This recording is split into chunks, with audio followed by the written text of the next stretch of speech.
열왕기하 4장. 예언자 수련생들의 아내 가운데서 남편을 잃은 어느 한 여인이 엘리사에게 부르짖으며 호소하였다. 예언자님의 종인 저의 남편이 죽었습니다. 예언자님께서도 아시다시피 그는 주님을 경외하는 사람이었습니다. 그런데 빚을 준 사람이 와서 저의 두 아들을 자기의 노예로 삼으려고 데려가려 합니다.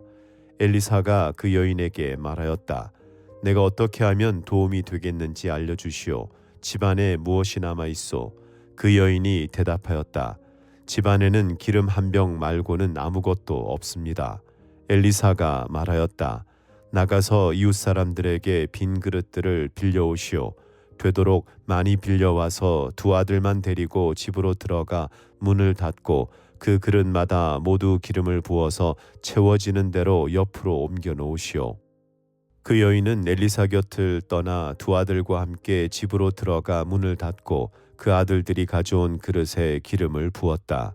그릇마다 가득 차자 그 여인은 아들들에게 물었다. 그릇이 더 없느냐? 아들들은 그릇이 이제 더 없다고 대답하였다. 그러자 기름은 더 이상 나오지 않았다. 여인은 하나님의 사람에게로 가서 이 사실을 알렸다. 하나님의 사람이 그에게 말하였다. 가서 그 기름을 팔아 빚을 갚고 그 나머지는 모자의 생활비로 쓰도록 하시오. 하루는 엘리사가 수넴 마을을 지나가게 되었는데 그곳에 한 부유한 여인이 있었다. 그가 엘리사에게 음식을 대접하고 싶어하여 엘리사는 그곳을 지나칠 때마다 거기에 들러서 음식을 먹곤 하였다. 그 여인이 자기 남편에게 말하였다. 여보, 우리 앞을 늘 지나다니는 그가 거룩한 하나님의 사람인 것을 내가 압니다. 이제 옥상의 벽으로 둘러친 작은 다락방을 하나 만들어서 거기에 침대와 탁자와 의자와 등잔을 갖추어 놓아둡시다. 그래서 그가 우리 집에 들르실 때마다 그곳에 들어가서 쉬시도록 합시다. 하루는 엘리사가 거기에 갔다가 그 다락방에 올라가 누워 쉬게 되었다. 엘리사가 자기의 젊은 시종 게하시에게 수넴 여인을 불러오라고 하였다. 게하시가 그 여인을 불러오니 그 여인이 엘리사 앞에 섰다. 엘리사가 게하시에게 말하였다. 부인께 이렇게 여쭈어라. 부인, 우리를 돌보시느라 수고가 너무 많소. 내가 부인에게 무엇을 해드리면 좋겠소? 부인을 위하여 왕이나 군사령관에게 무엇을 좀 부탁해 드릴까요? 그러나 그 여인은 대답하였다. 저는 저의 백성과 한데 어울려 잘 지내고 있습니다. 엘리사가 게하시에게 물었다. 그러면 내가 이 부인에게 무엇을 해주면 좋을까? 게하시가 대답하였다. 생각나는 것이 있습니다. 이 부인에게는 아들이 없습니다. 그의 남편은 너무 늙었습니다. 엘리사는 게하시에게 그 여인을 다시 불러오게 하였다. 게하시가 그 여인을 부르니 그 여인이 문 안에 들어섰다. 엘리사가 말하였다. 내년 이맘때가 되면 부인께서는 품에 한 아들을 안고 있을 것이요. 여인이 대답하였다. 그런 말씀 마십시오, 예언자님. 하나님의 사람께서도 저 같은 사람에게 농담을 하시는 것입니까? 그러나 그 여인은 임신하였고 엘리사가 말한 대로 다음 해 같은 때에 아들을 낳았다. 그 아이가 자랐는데 하루는 그 아이가 자기 아버지가 곡식 베는 사람들과 함께 곡식을 거두고 있는 곳으로 나갔다. 갑자기 그 아이가 아이고 머리야 아이고 머리야 하면서 아버지가 듣는 데서 비명을 질렀다. 그의 아버지는 함께 있는 젊은 일꾼더러 그 아이를 안아서 어머니에게 데려다 주라고 일렀다. 그 일꾼은 그 아이를 안아서 그의 어머니에게로 데리고 갔다. 그 아이는 점심때까지 어머니의 무릎에 누워 있다가 마침내 죽고 말았다. 그러자 그 여인은 옥상으로 올라가서 하나님의 사람이 눕던 침대 위에 그 아들을 눕히고 문을 닫고 나왔다. 그리고 그 여인은 남편을 불러서 이렇게 말하였다. 일꾼 한 사람과 암나귀 한 마리를 나에게 보내주십시오. 내가 얼른 하나님의 사람에게 다녀오겠습니다. 남편이 말하였다. 왜 하필 오늘 그에게 가려고 하오? 오늘은 초하루도 아니고 안식일도 아니지 않소. 그러나 그의 아내는 걱정하지 말라고 대답하며 나귀의 안장을 지우고 일꾼에게 말하였다. 내가 말하기 전까지는 늦추지 말고 힘껏 달려가자. 이 여인은 곧 갈멜산에 있는 하나님의 사람에게 이르렀다. 때마침 하나님의 사람이 멀리서 그 여인을 보고 그의 시종 게하시에게 말하였다. 저기 수넴 여인이 오고 있구나. 달려가서 맞아라. 부인께 인사를 하고 바깥 어른께서도 별거 없으신지 그리고 아이도 건강한지 물어보아라. 게하시가 달려가서 문안하자 그 여인은 모두 별거 없다고 대답하였다. 그런 다음에 곧 그 여인은 산에 있는 하나님의 사람에게로 가서 그의 발을 꼭 껴안았다. 게하시가 그 여인을 떼어놓으려고 다가갔으나 하나님의 사람이 말리면서 말하였다. 그대로 두어라. 부인의 마음 속에 무엇인가 쓰라린 괴로움이 있는 것 같구나. 주님께서는 그가 겪은 고통을 나에게는 감추시고 알려주지 않으셨다. 여인이 엘리사에게 말하였다. 예언자님, 제가 언제 아들을 달라고 하였습니까? 저는 오히려 저 같은 사람에게 농담을 하지 마시라고 말씀드리지 않았습니까? 엘리사가 게하시에게 말하였다. 허리를 단단히 묶고 내 지팡이를 들고 가거라. 길을 가다가 어떤 사람을 만나도 인사를 해서는 안 된다. 인사를 받더라도 그에게 대꾸를 해서는 안 된다. 그리고 가거든 내 지팡이를 그 아이의 얼굴 위에 놓아라. 그러나 아이의 어머니는 말하였다. 주님의 살아계심과 예언자님의 목숨이 살아계심을 두고 맹세합니다. 저는 어떤 일이 있어도 예언자님을 떠나지 않겠습니다. 엘리사는 하는 수 없이 일어나서 그 부인을 따라 나섰다. 게하시가 그들보다 먼저 가서 그 아이의 얼굴에 지팡이를 올려놓아 보았으나 아무런 소리도 없었고 아무런 기척도 없었다. 게하시가 엘리사를 맞으려고 되돌아와서 그에게 말하였다. 아이가 깨어나지 않습니다. 엘리사가 집 안에 들어가서 보니 그 아이는 죽어 있었고 그 죽은 아이는 엘리사가 눕던 침대 위에 뉘어 있었다. 엘리사는 방 안으로 들어가서 문을 닫았다. 방 안에는 엘리사와 그 죽은 아이 둘뿐이었다. 엘리사는 주님께 기도를 드린 다음에 침대 위로 올라가서 그 아이 위에 몸을 포개어 엎드렸다. 자기 입을 그 아이의 입 위에 두고 자기 눈을 그 아이의 눈 위에 두고 자기의 손을 그 아이의 손 위에 놓고 그 아이 위에 엎드리니 아이의 몸이 따뜻해지기 시작하는 것이 아닌가. 엘리사가 잠시 내려앉았다가 집안 이곳저곳을 한번 거닌 뒤에 다시 올라가서 그 아이의 몸 위에 몸을 포개어 엎드리니 마침내 그 아이가 7번이나 재채기를 한 다음에 눈을 떴다. 엘리사가 게하시를 불러서 수넴 여인을 불러오게 하였다. 게하시가 그 여인을 불렀다. 그 여인이 들어오니 엘리사가 그 여인에게 아들을 데리고 가라고 하였다. 그 여인은 들어와서 예언자의 발에 얼굴을 대고 땅에 엎드려 큰 절을 하고 아들을 데리고 나갔다. 엘리사가 길갈로 돌아왔다. 그곳은 엘리사가 예언자 수련생들을 데리고 사는 곳이었다. 마침 그때에 그 땅에 흉년이 들었다. 엘리사가 한 종에게 큰 솥을 걸어놓고 예언자 수련생들이 먹을 국을 끓이라고 하였다. 한 사람이 나무를 캐려고 들에 나갔다가 들 포도 덩굴을 발견하고서 그 덩굴을 뜯어 옷에 가득 담아가지고 돌아와서 그것이 무엇인지도 잘 모르는 채로 국솥에 썰어 넣었다. 그들이 각자 국을 떠다 먹으려고 맛을 보다가 깜짝 놀라 하나님의 사람을 부르며 그 솥에 사람을 죽게 하는 독이 들어있다고 외쳤다.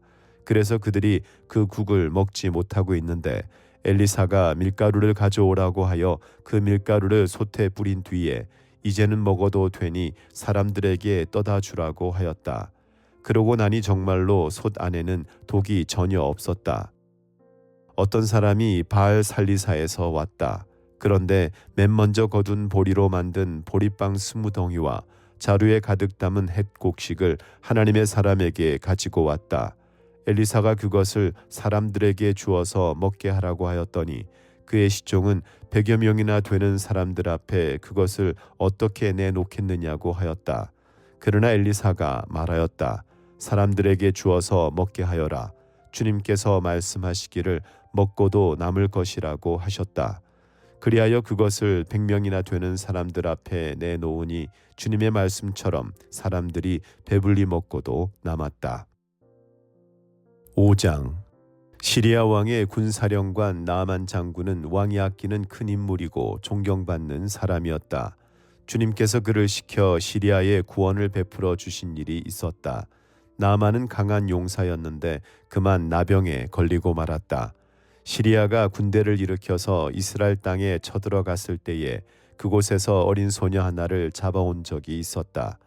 그 소녀는 나아만의 아내의 시중을 들고 있었다. 그 소녀가 여주인에게 말하였다. 주인 어른께서 사마리아에 있는 한 예언자를 만나 보시면 좋겠습니다. 그분이라면 어른의 나병을 고칠 수가 있을 것입니다. 이 말을 들은 나아만은 시리아 왕에게 나아가서 이스라엘 땅에서 온 한 소녀가 한 말을 보고하였다. 시리아 왕은 기꺼이 허락하였다. 내가 이스라엘 왕에게 편지를 써 보내겠으니 가보도록 하시오. 나아만은 은 10달란트와 금 6,000개와 옷 10벌을 가지고 가서 왕의 편지를 이스라엘 왕에게 전하였다. 그 편지에는 이렇게 쓰여 있었다. 내가 이 편지와 함께 나의 신하 나아만을 귀하에게 보냅니다. 부디 그의 나병을 고쳐주시기 바랍니다. 이스라엘 왕은 그 편지를 읽고 낙담하여 자기의 옷을 찢으며 주위를 둘러보고 말하였다. 내가 사람을 죽이고 살리는 신이라도 된다는 말인가? 이렇게 사람을 보내어 나병을 고쳐달라고 하니 될 말인가? 이것은 분명 공연히 트집을 잡아 싸울 기회를 찾으려는 것이니 자세히들 알아보도록 하시오. 이스라엘 왕이 낙담하여 옷을 찢었다는 소식을 하나님의 사람 엘리사가 듣고 왕에게 사람을 보내어 말하였다. 어찌하여 옷을 찢으셨습니까? 그 사람을 나에게 보내주십시오. 이스라엘에 예언자가 있음을 그에게 알려주겠습니다. 나아만은 군마와 병거를 거느리고 와서 엘리사의 집 문 앞에 멈추어 섰다. 엘리사는 사환을 시켜서 나아만에게 요단강으로 가서 몸을 7번 씻으면 장군의 몸이 다시 깨끗하게 될 것이라고 말하였다. 나아만은 이 말을 듣고 화가 나서 발길을 돌렸다. 적어도 엘리사가 직접 나와서 정중히 나를 맞이하고 주 그의 하나님의 이름을 부르며 상처 위에 직접 안수하여 나병을 고쳐 주어야 도리가 아닌가. 다마스쿠스에 있는 아마나 강이나 바르발 강이 이스라엘에 있는 강물보다 좋지 않다는 말이냐. 강에서 씻으려면 거기에서 씻으면 될 것 아닌가. 우리나라의 강물에서는 씻기지 않기라도 한다는 말이냐 하고 불평하였다. 그렇게 불평을 하고 나서 나아만은 발길을 돌이켜 분을 참지 못하며 떠나갔다. 그러나 부하들이 그에게 가까이 와서 말하였다. 장군님, 그 예언자가 이보다 더한 일을 하라고 하였다면 하지 않으셨겠습니까? 다만 몸이나 씻으시라는데 그러면 깨끗해진다는데 그것 좀 못할 까닭이 어디에 있습니까? 그리하여 나아만은 하나님의 사람이 시킨 대로 요단강으로 가서 7번 몸을 씻었다. 그러자 그의 살결이 어린아이의 살결처럼 새 살로 돌아와 깨끗하게 나았다. 나만과 그의 모든 수행원이 하나님의 사람에게로 되돌아와 엘리사 앞에 서서 말하였다.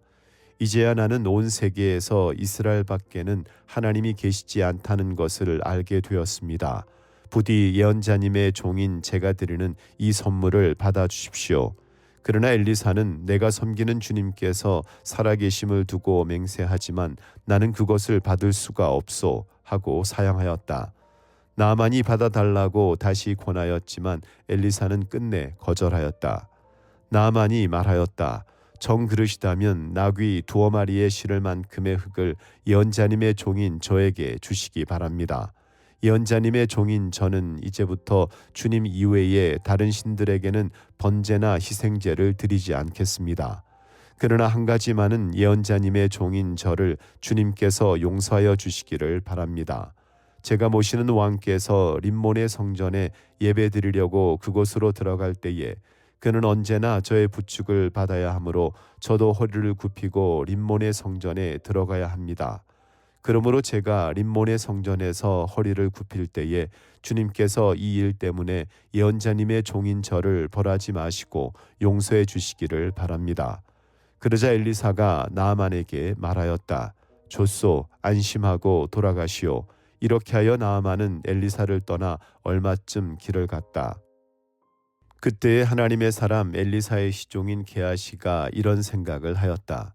나의 주인께서는 이 시리아 사람 나아만이 가져와 손수 바친 것을 받지 않으셨구나. 주님께서 살아계심을 두고 맹세하지만 내가 그를 뒤쫓아가서 무엇이든 좀 얻어와야 하겠다. 그래서 게하시는 곧 나아만을 뒤쫓아 달려갔다.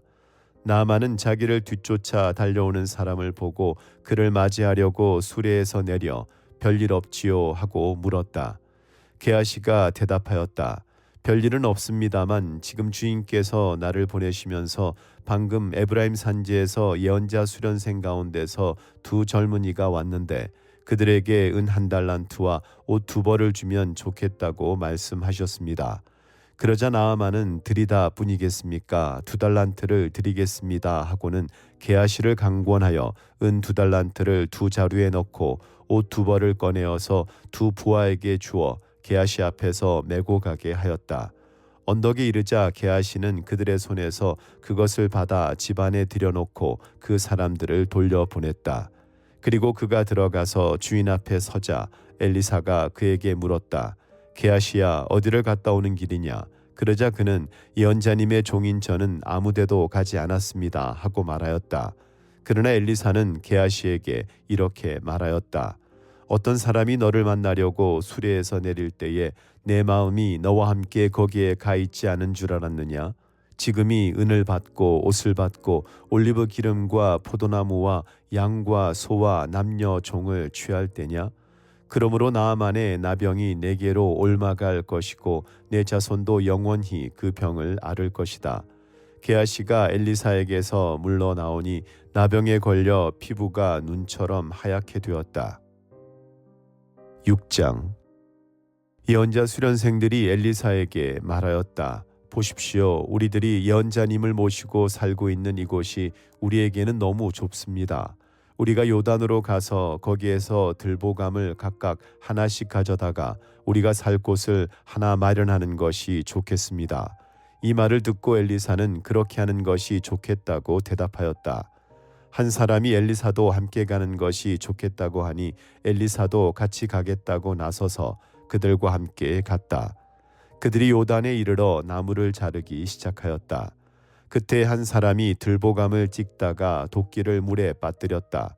그러자 그는 부르짖으며 아이고 선생님, 이것은 빌려온 도끼입니다 하고 소리쳤다. 하나님의 사람이 물었다. 어디에 빠뜨렸느냐? 그가 그곳을 알려주니 엘리사가 나뭇가지를 하나 꺾어서 그곳에 던졌다. 그랬더니 도끼가 떠올랐다. 엘리사가 그것을 집어라 하고 말하니 그가 손을 내밀어 그 도끼를 건져내었다. 시리아 왕이 이스라엘과 전쟁을 하고 있던 무렵이다. 그가 신하들과 은밀하게 의논하며 이러이러한 곳에 진을 짓자고 말하였다. 그러자 하나님의 사람이 이스라엘 왕에게 사람을 보내어 시리아 사람들이 거기에 진을 칠 곳이 이러이러한 지역이니 그곳으로 지나가는 것은 삼가라고 말하였다. 이러한 전가를 받은 이스라엘 왕은 하나님의 사람이 자신에게 말한 그곳에 사람을 보내어 그곳을 엄하게 경계하도록 하였다. 그와 같이 경계한 일이 한두 번이 아니었다. 이 일 때문에 시리아 왕은 화가 머리끝까지 나서 신하들을 불러 모아 추궁하였다. 우리 가운데서 이스라엘 왕과 내통하는 자가 없고서야 어찌 이런 일이 있을 수 있단 말이냐. 신하 가운데서 한 사람이 말하였다. 높으신 임금님, 그런 것이 아닙니다. 이스라엘에는 엘리사라는 예언자가 있어서 임금님께서 침실에서 은밀히 하시는 말씀까지도 다 알아서 일일이 이스라엘 왕에게 알려줍니다. 시리아 왕이 말하였다. 그가 어디에 있는지 가서 찾아보아라. 내가 사람을 보내어 그를 붙잡을 것이다. 어떤 사람이 그 예언자가 도단에 있다고 왕에게 보고하였다. 왕은 곧 그곳에 기마와 병거와 중무장한 강한 군대를 보내어서 밤을 틈타 그 성읍을 포위하였다. 하나님의 사람의 시종이 아침에 일찍 일어나서 밖으로 나가보니 강한 군대가 말과 병거로 성읍을 포위하고 있는 것이 아닌가. 그 시종이 엘리사에게 와서 이 사실을 알리면서 걱정하였다. 큰일이 났습니다, 선생님. 어떻게 하면 좋습니까? 엘리사가 말하였다. 두려워하지 말아라. 그들의 편에 있는 사람보다는 우리의 편에 있는 사람이 더 많다. 그렇게 말한 다음에 엘리사는 기도를 드렸다. 주님 간구하오니 저 시종의 눈을 열어주셔서 볼 수 있도록 해주십시오. 그러자 주님께서 그 시종의 눈을 열어주셨다. 그가 바라보니 온 언덕에는 불말과 불수레가 가득하여 엘리사를 두루 에워싸고 있었다. 시리아 군대들이 산에서 엘리사에게로 내려올 때에 엘리사가 주님께 기도하였다. 주님, 이 백성을 쳐서 눈을 멀게 해 주시기를 간구합니다. 그러자 주님께서는 엘리사의 말대로 그들을 쳐서 눈을 멀게 하셨다. 엘리사가 그들에게 말하였다. 이 길은 당신들이 가려는 길이 아니며 이 성읍도 당신들이 찾는 성읍이 아니니 나를 따라오시오. 내가 당신들이 찾는 그 사람에게로 데려다 주겠소. 이렇게 하여 엘리사는 그들을 사마리아로 데리고 갔다. 그들이 사마리아에 들어서자 엘리사가 주님, 이들의 눈을 열어서 보게 해 주십시오 하고 기도하였다. 주님께서는 그들의 눈을 열어주셨다. 그들은 비로소 자기들이 사마리아 한가운데에 있는 것을 알게 되었다. 이스라엘 왕이 그들을 보고 엘리사에게 말하였다. 이스라엘의 아버지께서는 말씀해 주십시오. 그들이 눈을 뜨고 보게 되면 쳐서 없애버려도 됩니까? 엘리사가 말하였다. 쳐서는 안 됩니다. 그들을 칼과 활을 가지고 사로잡았습니까? 어찌 임금님께서 그들을 쳐 죽이시겠습니까? 차라리 밥과 물을 대접하셔서 그들이 먹고 마시게 한 다음에 그들의 상전에게 돌려보내시는 편이 좋겠습니다. 그리하여 왕이 큰 잔치를 베풀어서 그들에게 먹고 마시게 한 다음에 그들을 보내니 그들이 자기들의 상전에게로 돌아갔다. 그로부터 시리아의 무리들이 다시는 이스라엘 땅을 침략하지 못하였다. 그러나 그런 일이 있은 지 얼마 뒤에 시리아 왕 벤하닷이 또다시 전군을 소집하여 올라와서 사마리아를 포위하였다. 그들이 성을 포위하니 사마리아 성 안에는 먹거리가 떨어졌다. 그래서 나귀머리 하나가 은 80세겔에 거래되고 비둘기똥 4분의 1 갑이 은 5세겔에 거래되는 형편이었다. 어느 날 이스라엘 왕이 성벽 위를 지나가고 있을 때에 한 여자가 왕에게 부르짖었다. 높으신 임금님, 저를 좀 살려주십시오. 왕이 대답하였다. 주님께서 돕지 않으시는데 내가 어찌 부인을 도울 수가 있겠소. 내가 어찌 타작마당에서 곡식을 가져다 줄 수가 있겠소. 포도주 틀에서 술을 가져다 줄 수가 있겠소. 도대체 무슨 일로 그로? 그 여자가 말하였다. 며칠 전에 이 여자가 저에게 말하기를 내 아들을 내놓아라. 오늘은 내 아들을 잡아서 같이 먹고 내일은 내 아들을 잡아서 같이 먹도록 하자 하였습니다. 그래서 우리는 우선 제 아들을 삶아서 같이 먹었습니다. 다음 날 제가 이 여자에게 내 아들을 내놓아라. 우리가 잡아서 같이 먹도록 하자 하였더니 이 여자가 자기 아들을 숨기고 내놓지 않습니다. 왕은 이 여자의 말을 듣고는 기가 막혀서 자기의 옷을 찢었다. 왕이 성벽 위를 지나갈 때에 백성들은 왕이 겉옷 속에 베옷을 입고 있는 것을 보았다. 왕이 저주받을 각오를 하고 결심하여 말하였다. 사밧의 아들 엘리사의 머리가 오늘 그대로 붙어 있다면 하나님이 나에게 벌 위에 더 벌을 내리신다 하여도 달게 받겠다. 그때 엘리사는 원로들과 함께 자기 집에 앉아 있었다. 왕이 전령을 엘리사에게 보냈다. 그 전령이 이르기 전에 엘리사가 원로들에게 말하였다. 여러분은 살인자의 아들이 나의 머리를 베려고 사람을 보낸 것을 알고 계십니까? 전령이 오거든 문을 단단히 걸어 잠그고 그를 들어오지 못하게 하십시오. 그를 보내놓고 뒤따라오는 그 주인의 발자국 소리가 벌써 들려오고 있지 않습니까? 엘리사가 원로들과 함께 말하고 있는 동안에 왕이 엘리사에게 와서 말하였다.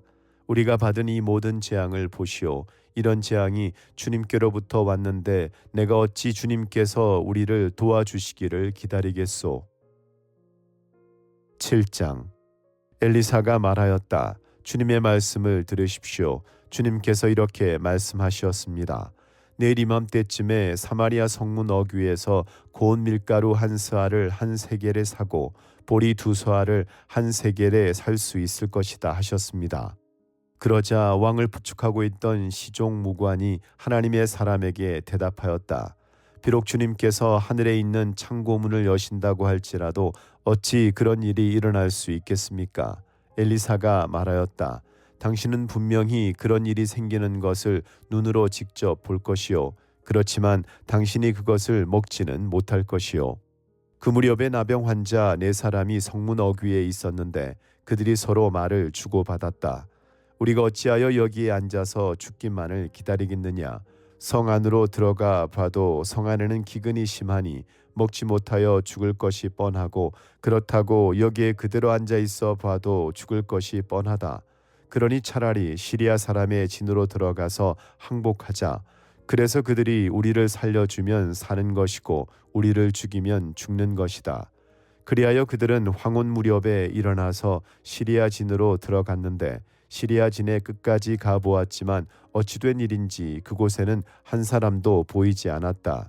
주님께서 시리아 진의 군인들에게 병거 소리와 군마 소리와 큰 군대가 쳐들어오는 소리를 듣게 하셨기 때문에 시리아 군인들은 이스라엘 왕이 그들과 싸우려고 헷 족속의 왕들과 이집트의 왕들을 고용하여 자기들에게 쳐들어온다고 생각하고는 황혼역에 일어나서 장막과 군마와 나귀들을 모두 진에 그대로 남겨놓은 채 목숨을 건지려고 도망하였던 것이다. 이들 나병 환자들이 적진의 끝까지 갔다가 한 장막 안으로 들어가서 먹고 마신 뒤에 은과 금과 옷을 가지고 나와서 숨겨두고는 또 다른 장막으로 들어가서 거기에서도 물건을 가지고 나와 그것도 역시 숨겨두었다. 그런 다음에 그들은 서로 말하였다. 우리들이 이렇게 하는 것은 올바른 일이 아니다. 오늘은 좋은 소식을 전하는 날이다. 이것을 전하지 않고 내일 아침 해 뜰 때까지 기다린다면 벌이 오히려 우리에게 내릴 것이다. 그러니 이제 왕궁으로 가서 이것을 알리도록 하자. 그리하여 그들은 성으로 돌아와 문지기들을 불러서 알려주었다. 우리들은 지금 시리아 진에서 오는 길인데 그곳엔 사람은커녕 인기척도 없으며 다만 말과 나귀만 묶여 있을 뿐 장막도 버려진 채 그대로 있습니다. 이 말을 들은 성문지기들은 기뻐 소리치며 왕궁에 이 사실을 보고하였다. 왕은 밤중에 일어나서 신하들과 의논하였다. 시리아 사람들이 우리에게 이렇게 한 것이 무슨 뜻이겠소? 내 생각에는 그들이 분명 우리가 못 먹어 허덕이는 줄 알고 진영을 비우고 들에 숨어 있다가 우리가 성 밖으로 나오면 우리를 생포하고 이 성 안으로 쳐들어오려고 생각한 것 같소. 그러자 신하 가운데 하나가 의견을 내놓았다. 이 성 안에 아직 남아있는 5필의 말은 이 성 안에 남아있는 이스라엘 모든 사람의 운명과 마찬가지로 어차피 굶어 죽고야 말 것이니 이 말에 사람을 태워 보내어서 정찰이나 한번 해보시는 것이 어떻겠습니까? 그래서 그들이 말 2필이 끄는 병거를 끌어내니 왕은 그들을 시리아 군의 뒤를 쫓아가 보도록 내보내면서 가서 알아보라고 하였다. 그들이 시리아 군대를 뒤따라 요단강까지 가보았지만 길에는 시리아 사람들이 급히 도망치느라 던져버린 의복과 군 장비만 가득하였다. 군인들은 돌아와서 이 사실을 왕에게 보고하였다. 그러자 백성들은 밖으로 나가서 시리아 진영을 약탈하였다. 그리하여 주님의 말씀대로 고운 밀가루 한 스아를 한 세겔에, 보리 2스아를 한 세겔에 거래할 수 있게 되었다. 그래서 왕은 자신을 부축한 그 시종 무관을 성문 관리로 임명하였다. 그러나 백성이 성문에서 그를 밟아 죽였는데 왕이 그의 부축을 받으며 하나님의 사람을 죽이려고 왔을 때에 하나님의 사람이 예언한 그대로 그가 죽은 것이다. 그때에 하나님의 사람이 왕에게 말하였다. 내가 내일 이맘때쯤이면 사마리아 성 어귀에서는 보리 2스아를 한 세겔에 고운 밀가루 한 스아를 한 세겔에 거래할 것이라고 말하였을 때에 그 시종무관은 하나님의 사람에게 비록 주님께서 하늘에 있는 창고문을 여신다고 할지라도 어찌 이런 일이 일어날 수 있겠느냐 하고 큰 소리를 쳤습니다. 그래서 내가 말하기를 당신은 분명히 그런 일이 생기는 것을 눈으로 직접 볼 것이요 그렇지만 당신이 그것을 먹지는 못할 것이요 하고 말하였습니다. 그래서 그에게 이런 일이 일어나게 된 것이며 그가 성문 어귀에서 백성에게 짓밟혀 죽은 것입니다. 하나님의 말씀입니다.